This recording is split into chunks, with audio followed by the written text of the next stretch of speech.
Hello and welcome to Out of Our Box. I'm here with my co-host and good friend Aaron. How are you, mate? Yeah, all good, thanks, mate. You? Yeah, all good. Well, as well as I can be after that dismal second half, but we shall get into it. Yeah, today we're just going to do a match review of England and Serbia, and just maybe talk about some other things. But yeah, but first of all, England overall performance. I thought they did okay. Like the first half, they controlled the ball really well, and then they didn't do tons with it though. Like most of the time, it was just careful in possession. It wasn't like they were constantly breaking the lines and we were running riot or anything. It was just more of a, a possession based control of the game. But the second half, it all just fell apart really. But I Yeah, don't think it's quite as bad as some people made out it was.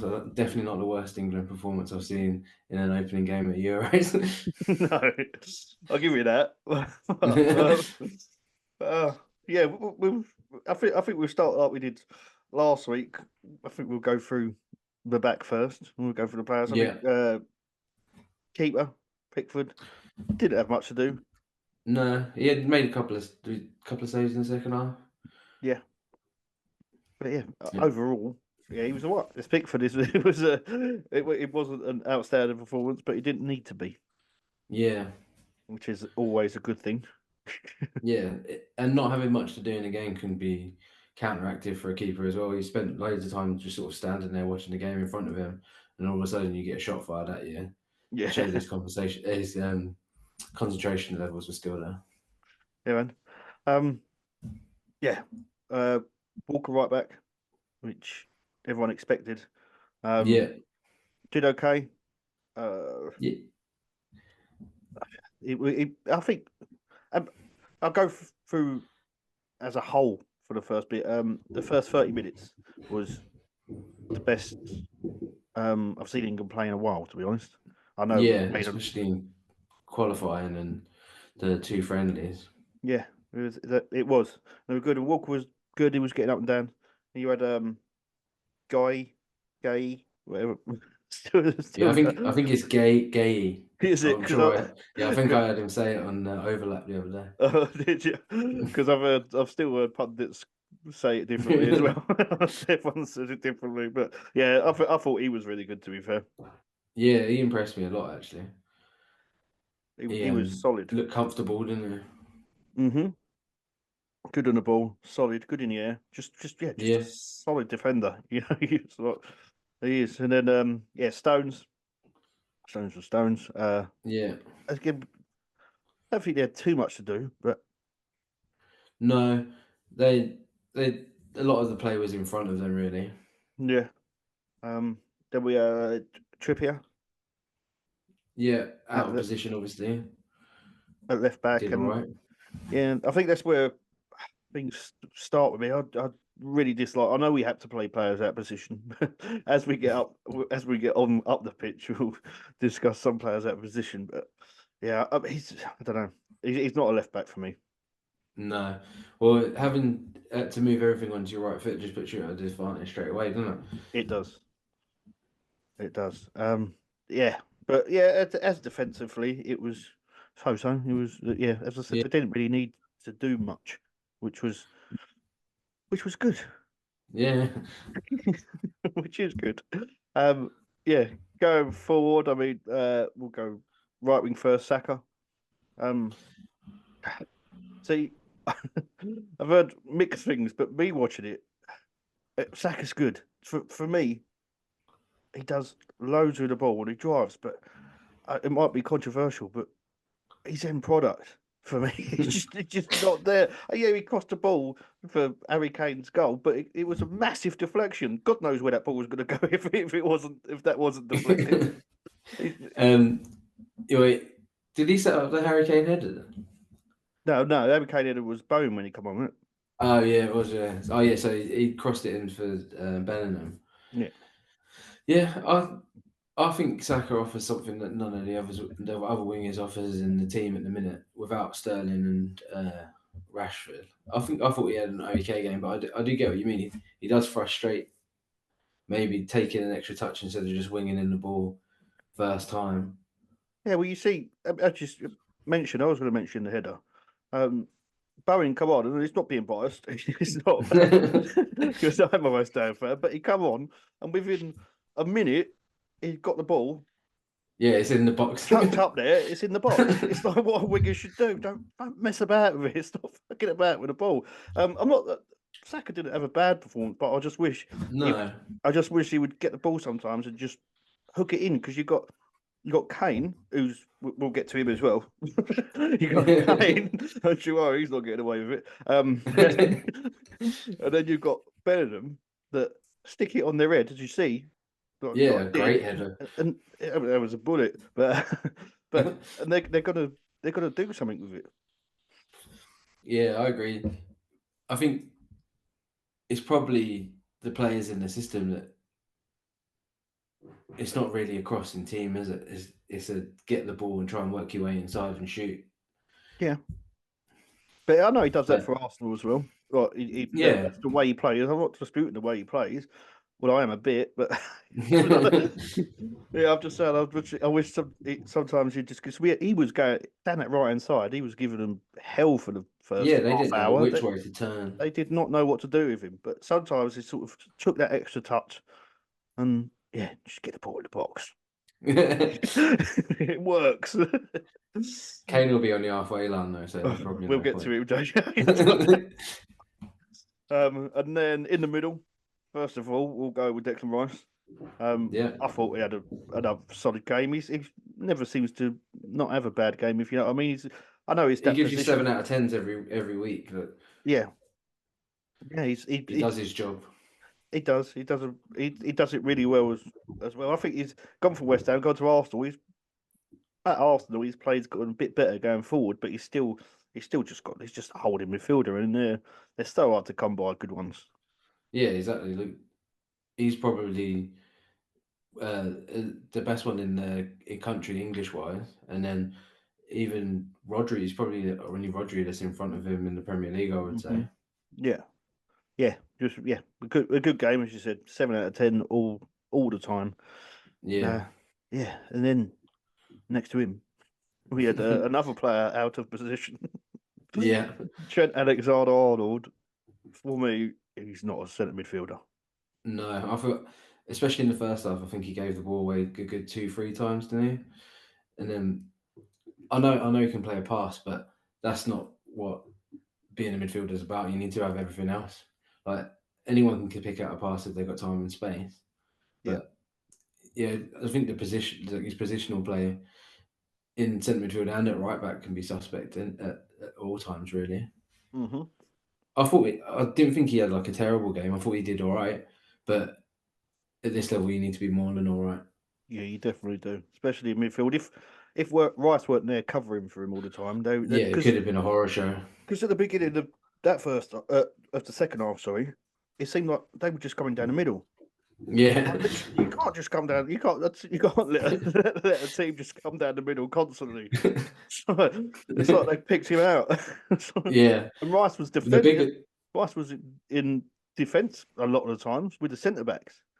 the bigger teams will definitely target Trent in the middle, and I think if he does play with Rice against Denmark, I think they'll definitely try and look to put Højbjerg on him, and then try and move the ball quickly to Ericsson, and then just get the ball past, like just split the midfield that way. Yeah, yeah, I think so as well. Um, yeah, then Foden on the left. Yeah, not good. Again, Pretty much anonymous. someone out of position, and all these players out of position. We'll get to the manager sort of afterwards, but again, but yeah, just I know at City he's played on the middle. Well, normally down the middle, but he has been on the right a couple of times as well, hasn't he? Yeah, But yeah, he's not a left-sided player. I think when it's like sometimes I think it's like Southgate's been told he's got to fit players into the squad. So Yeah. Foden has to start. Kane has to start. You got Saka has to start maybe, but if you can't fit him into the team, you've got to, as a manager, you got to. I've said we'll get into the manager, but fuck it. As a manager, you've got to have some balls and go no. Like, Yeah. What I think is that if leaving out probably the player and best player in the Premier League last year, if he leaves him out and then we look the way that we did, everyone's like, oh, why don't you play Foden? Even if he is out on the left, he's still good enough. And it's like, well, historically for England, I don't think he's ever really turned up. He must be on like 30 appearances now. probably Yeah. about that. I don't think he's ever quite delivered like he does at City. And is he just more of a system player? He's just so used to playing that Pep Guardiola style, Mm-hmm. having been thrust into a team, and he's clearly a very talented player, but it doesn't seem to suit his game in the England squad like that.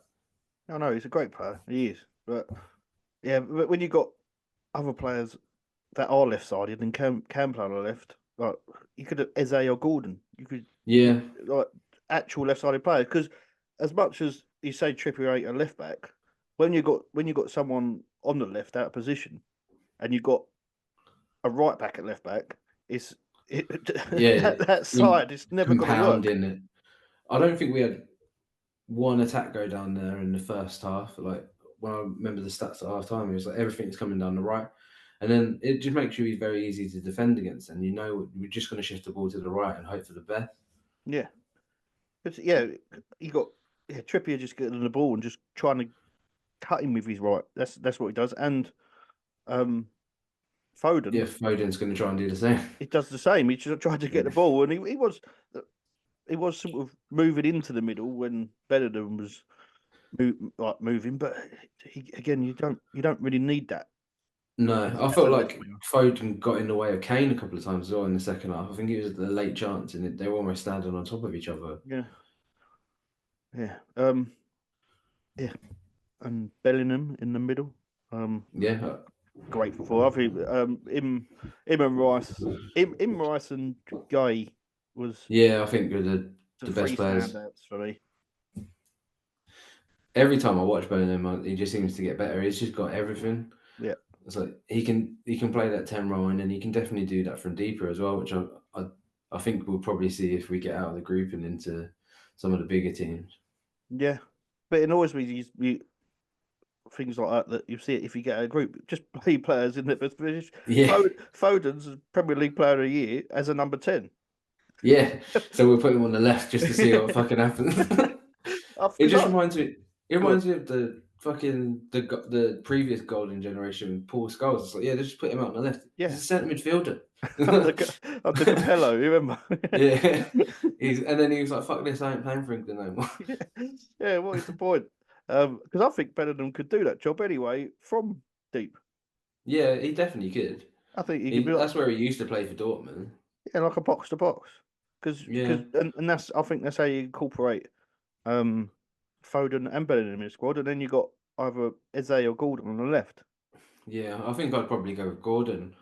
Yeah, yeah. Well, I mean, the subs is not a Southgate strong point, but still, No. either way, you got two lesser sided players that you can swap. Yeah, And then yes, then yeah, Bellingham, brilliant. Um, got the goal, great header. yeah. You ain't Amazing header. You stopping don't it. see headers like that anymore. Yeah. No one was stopping him then.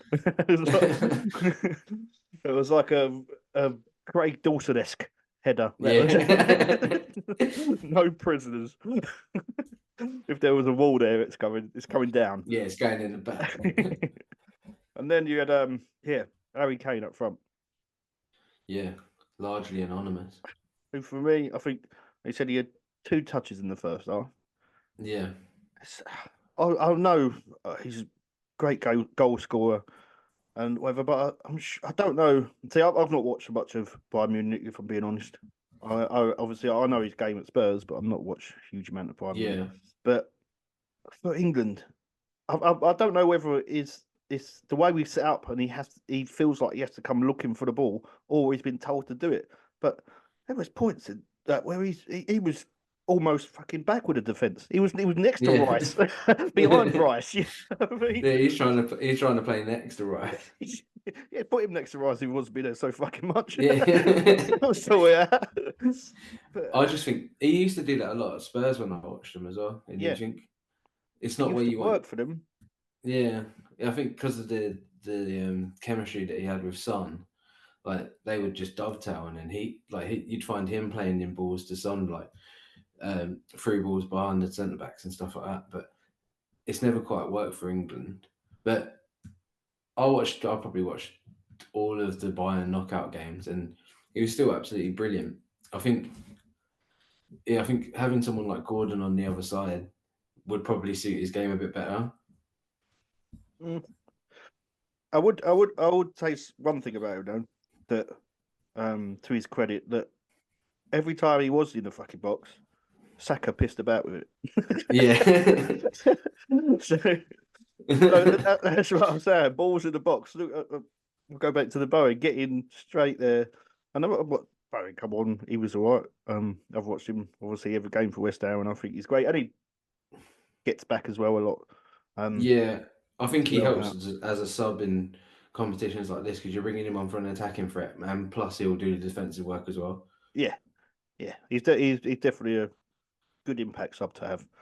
Yeah, Yeah. For me, Kate, I thought, do you know, in that game, uh, I don't know. I think maybe Tony or who's the other guy? I forgot his name. Watkins. That's the one.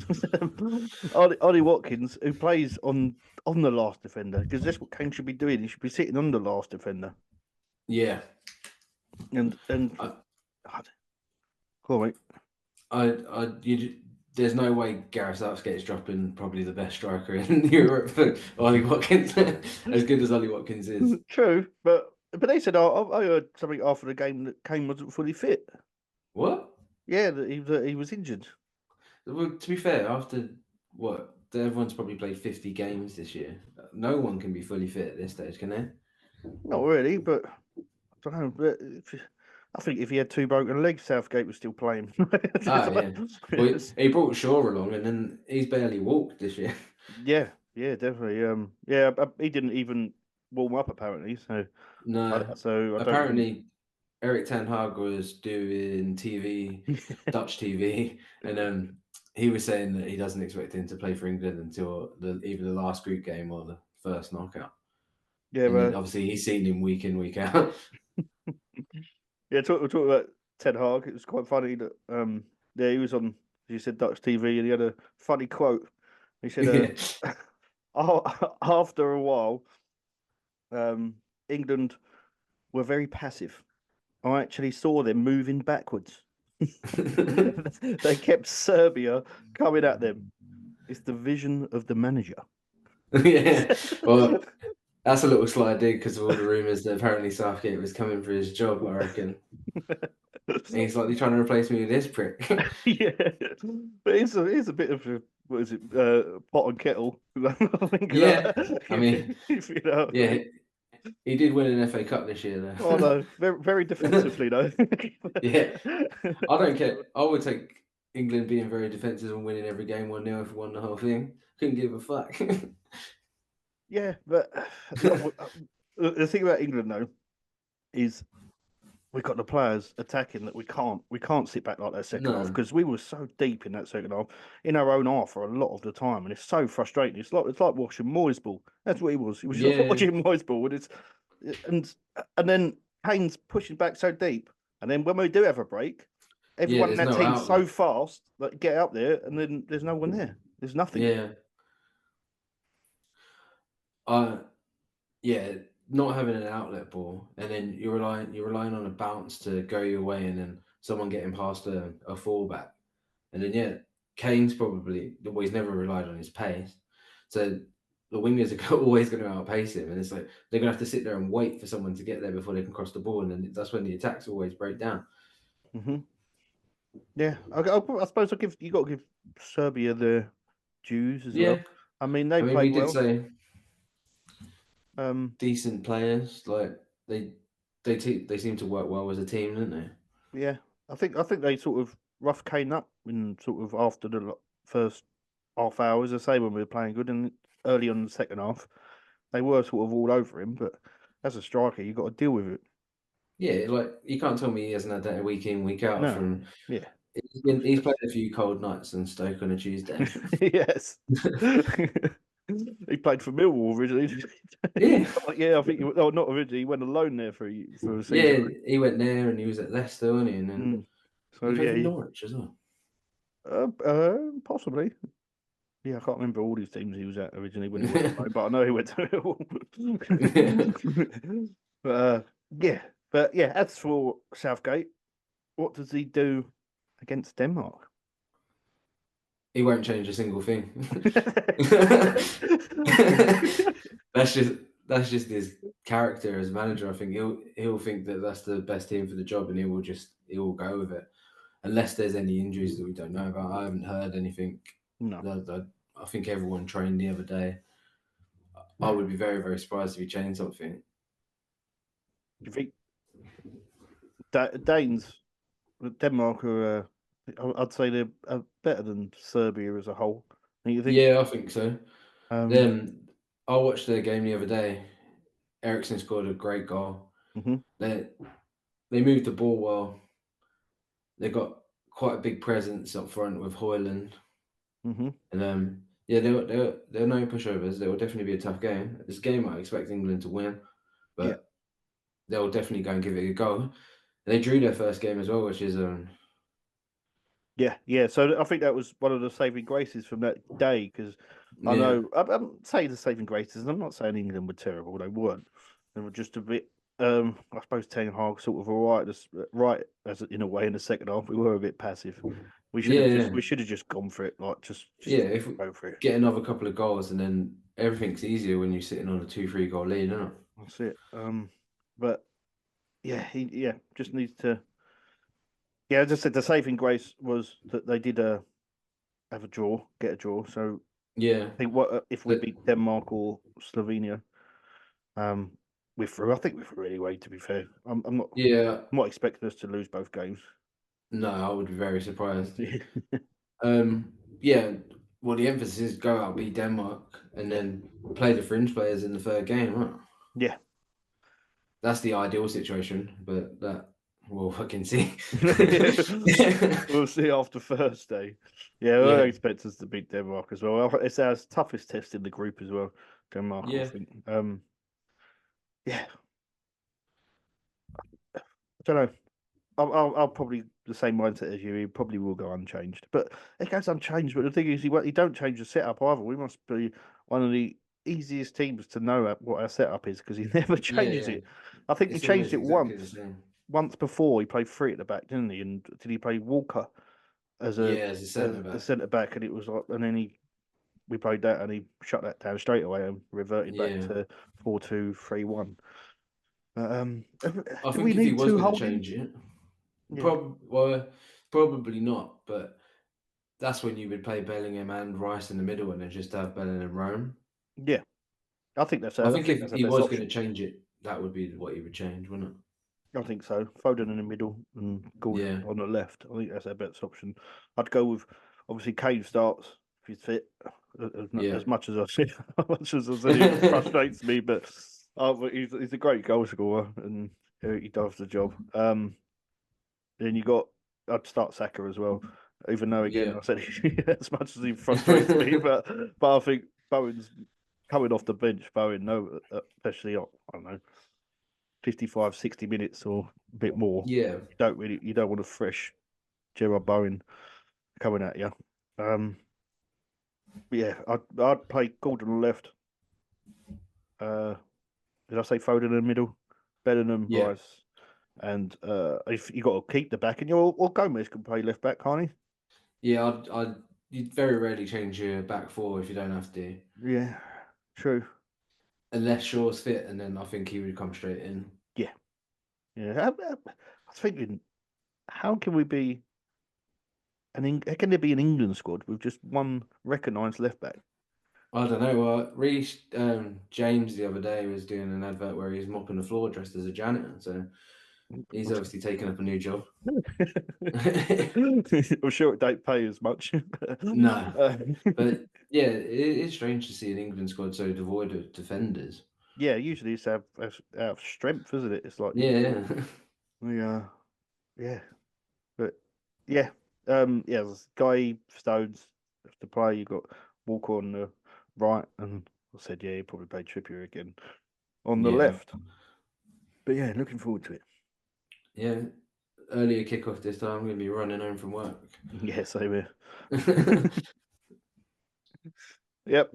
Well, that was our take on England's opening game.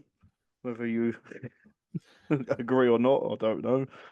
I think some of it I might have made it more sound worse than it was. Yeah, I feel like a lot of the press did as well. Like the way that people were talking, it was like they were expecting no one to ever have a shot against England again. It's like you do remember who we are as a team. Like it's never been easy. I think they might have the same mindset as me. I might agree with the media for once. 'Cause I don't many of times, but I think they just that second half. I think it was just so frustrating to watch, and Yeah, I think the players we have on the pitch is to sit back in our own half for 45 minutes. I think that was the most frustrating thing, and probably not only pundits and media, probably just general fans because I've spoke to obviously other England fans, and yeah, yeah, I think they're sort of on the same mindset. It was just frustrating. yeah. We expect more now of the quality in the final third, really. Yeah, yeah, yeah. Anything else you want to talk about? Well, we got the big Conor McGregor fight that's just fallen out. Oh, yeah. Um, uh, injured? yeah, allegedly. Well, he was due to have a press conference in Ireland, weren't they? And then the night before, the UFC puts out a statement saying press conference is off, no explanation why. We'll get back to you with more information as it comes. And then no information did come, and then the UFC fans are sort of left in limbo for a good week and a half. And then the media is obviously doing all of their research, like, well, what's happened is clearly an injury. No one's talking from either camps. The UFC are trying to keep it tight-lipped while they're looking for a replacement. And then early last week, was it? Ariel Hawani is like probably the premier MMA reporter, puts out that they're scrambling to try and find a fight. The fight's definitely off, and then now they've got Alex Pereira versus Yuri Prohaska headlining the card instead. But it's a massive loss for the UFC because once a headliner falls out, you're allowed to seek a refund, and this was the UFC's biggest ever gate ever. Obviously, they jacked the prices way up for McGregor's return after 3 years out from injury. So I would not be surprised if a lot of those tickets have gone back. Yeah, yeah, refunded. So what was the? I see there was some conspiracy about him not being injured, and he should. uh, Out on the smash. Yeah, Yeah, it's just not fight ready. yeah. Well, during this whole training camp, there's been videos of him just out on the piss. He owns his own pub now. He's got his own. He's got two different brands of alcohol, Mm. and he's probably worth 200 million. So he probably doesn't need to fight again. But Charles Sonnen today um, recently boxed Anderson Silva to a draw. On podcast with DC, he came out and said that Connor's been in alcohol and drug rehab. That's what he Right. said today. So don't know how true that is. Chow has been known to play with the truth a little bit. Stir things up, stir the pot. Yeah. Uh, there hasn't So, been no reaction from McGregor online yet, not that I've seen today anyway. yeah, because I see Dana White come out and said it was definitely an injury a little while ago. Yeah, and Was then that they haven't today? announced the injury though. But could it be? Obviously, he's coming back from a severely broken Yeah, leg. broken leg, wasn't it? Yeah, 3 years ago now. So it's like, could it be a complication with that? But more than likely, everyone comes into these fights injured all the time. It could be absolutely anything, and they just don't want to put it out in the media to give Michael Chandler's camp any idea of what actually happened. I think. Fair play. Yeah, don't know.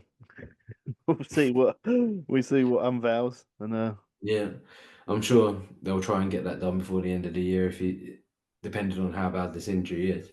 I think if you were leaving it up to this late in the day, it could it must have been a touch and go injury rather than something absolutely devastating because you would have just called it off much sooner. much sooner. Yeah, maybe it's injured his nose.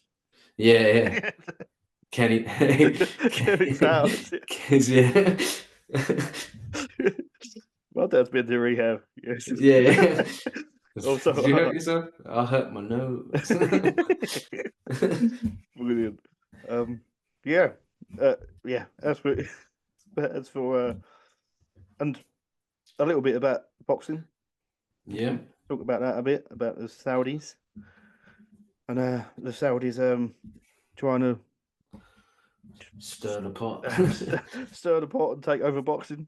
Yeah, um, yeah, they've put forward a public investment fund or something. I think it is. yeah, Discussions with multiple stakeholders to create a league, potentially reshaping the competitive landscape of boxing. Which is, I don't know whether it's, but about exciting or I don't know if it's.